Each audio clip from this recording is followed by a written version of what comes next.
Buongiorno a tutti, siamo a Sari, ieri sera siamo arrivati per il rotto della cuffia. Quella strada orrenda che costeggia il Caspio, che ti sconsiglio di fare, ma non c'è altro modo per venire a est se non la strada per Taran, che non so se sia meglio.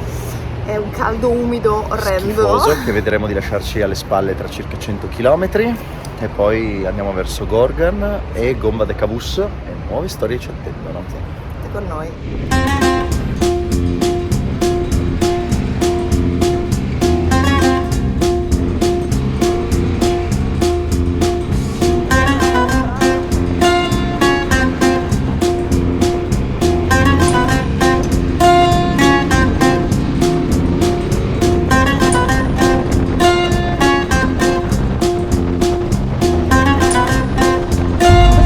A destra dove c'è la Bellirio, vieni.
Possiamo proseguire, vedere se più avanti c'è un ponte. Ma guarda che potrebbe non esserci niente qua dietro, eh? Devi farlo... Ma è sale! Eh? È sale!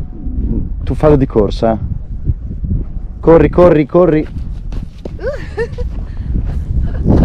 Allora, Off-Road History non si smentisce.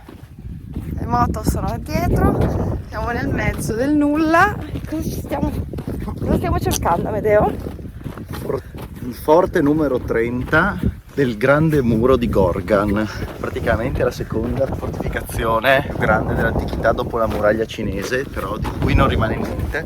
Più lungo del muro Antonino Pio e più lungo del Vallo di Adriano. Dati sono pochissimi, sarebbe dovuto servire all'esercito, all'impero sassanide per difendersi dagli Unni bianchi e dagli Unni nel V e nel VI secolo d.C. Per cui adesso vediamo se c'è qualcosa. Sappiamo solo che sono delimitati da alcuni cippi di cemento e io ho posizionato sulla mappa la posizione geolocalizzata dei forti, ce ne dovrebbero essere una quarantina. Visibili? Al momento pochissimi visibili, alcuni visibili, alcuni no.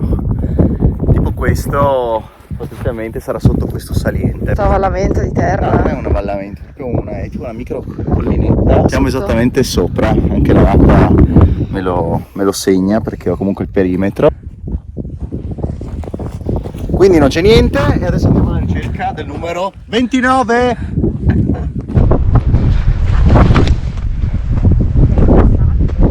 Cos'è?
Posizione del forte, questa cosa qua, il canale, quindi l'hanno troncato a metà, perimetro,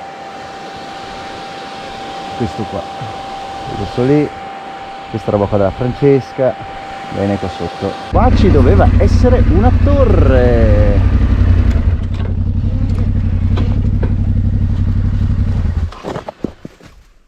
Qua assolutamente c'era una torre. Infatti ci sono anche mattoni cotti.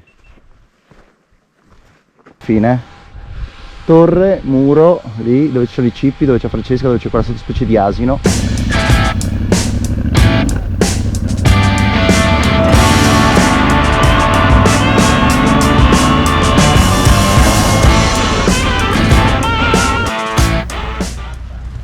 Siamo fermati qua per pranzo, l'unico posto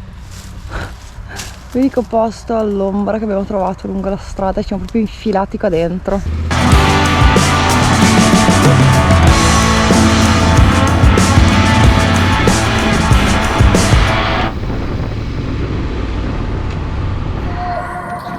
A parte il casino, ci troviamo nella torre di Gomba de Cabus, che è la struttura in mattoni più alta al mondo, bellissima, puramente in mattoni. È quasi completamente, no, neanche quasi completamente, è completamente originale anche la parte esterna. C'è una bellissima descrizione di Byron che ne parla. 53 metri sono un'altezza vertiginosa anche al loro suo interno.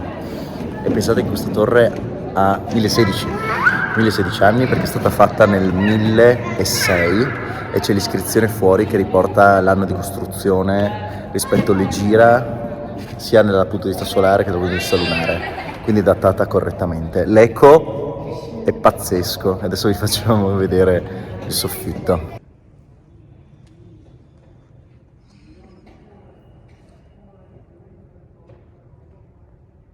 Ti senti piccola? Piccola così.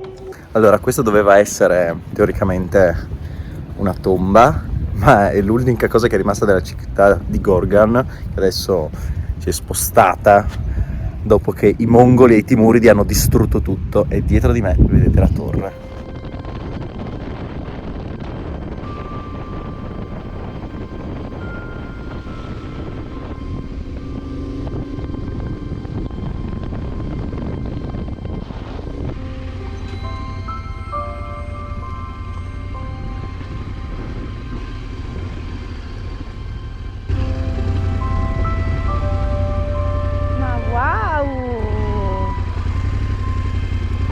Che meraviglia è, ma siamo nella coda degli Elbruz.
Lì dietro c'è il Turkmenistan.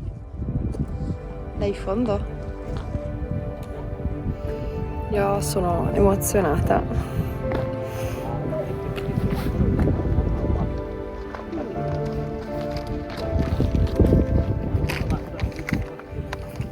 Io sono emozionata. Video mi porta sempre dove i morti. Sì, ho detto cosa andiamo a vedere in Iran? I morti, cioè nel senso civiltà estinte, fortezze di gente morta e essenzialmente tombe e moschee dove è sepolta gente, però per cui essenzialmente morti. Ma questi sono i miei bellissimi viaggi dove nessuno mi rompe i coglioni perché Sono siete- tutti morti. morti. Bellissimo. Come vi dicevo, gli iraniani vanno pazzi per i libri con le dediche. Anche qua. Ci sono anche degli italiani.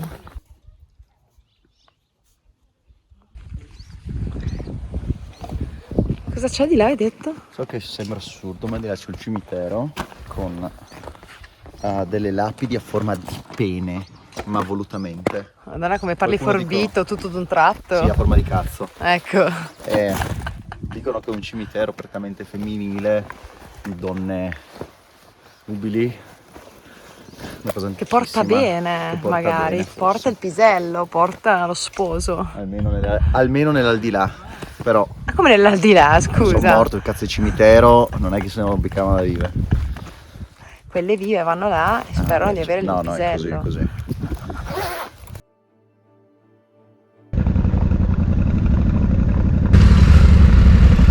Ciao, posto incantevole.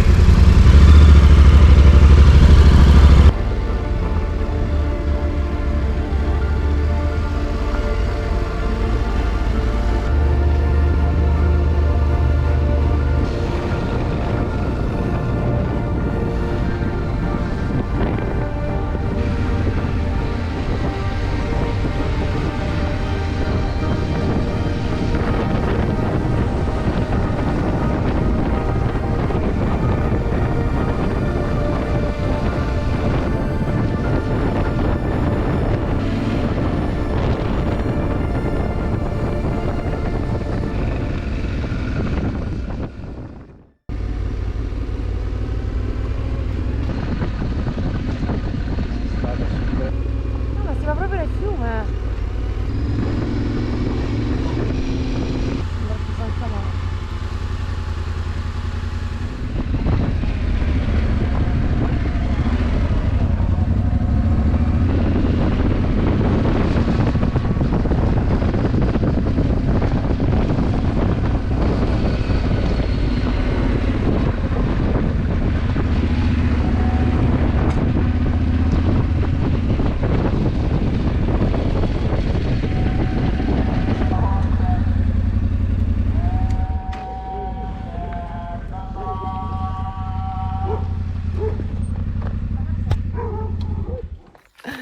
E anche oggi al calar del sole siamo in mezzo al nulla e non sappiamo dove dormire. Abbiamo appena trovato un posto dove avremmo dormito sui tappeti, per terra non c'era corrente, non c'era acqua, non c'era niente, però ci chiedevano tipo 10 euro, cioè, Per quello che abbiamo pagato ad Alamut. dove almeno la luce c'era, il materasso, non c'era le lenzuola ma c'era almeno il materasso. Per cui adesso ci facciamo una guidata di notte e vediamo dove finiamo. C'è un cane carino! Ma siamo Almeno non sono veramente... strade trafficate. Sì, siamo a tipo 40 km dal primo paese. Vediamo cosa troviamo.